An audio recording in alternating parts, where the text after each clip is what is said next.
Bu saldığımız qarışım alüminium folqadan, soda, duz, bir də sudan ibarətdir. Bunun içinə gümüşləri daxil eləyəndən sonra bir müddət gözləyirik.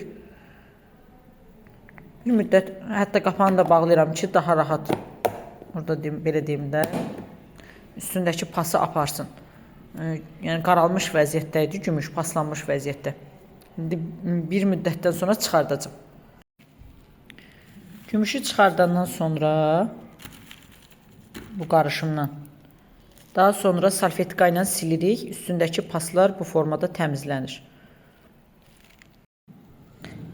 Baxın, artıq bayaq qaralmış vəziyyətdə olan gümüşlər necə parıldayıbdır.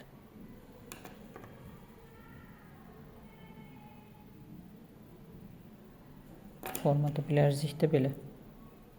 Yəni salfetka ilə mütləq silinməlidir ki, üstündəki qaraları çıxsın. Yəni paslarda belə deyək. Yəni ev şəraitində də rahat eləyəcəyiniz bir üsuldur. Yenə deyirəm, alüminium folqa, duz, soda, bir də su. Bu qarışığı içinə gümüşləri daxil edirik. Bir müddət saxlayandan sonra salfetka ilə çıxardıb silirik və beləliklə pasları təmizlənir.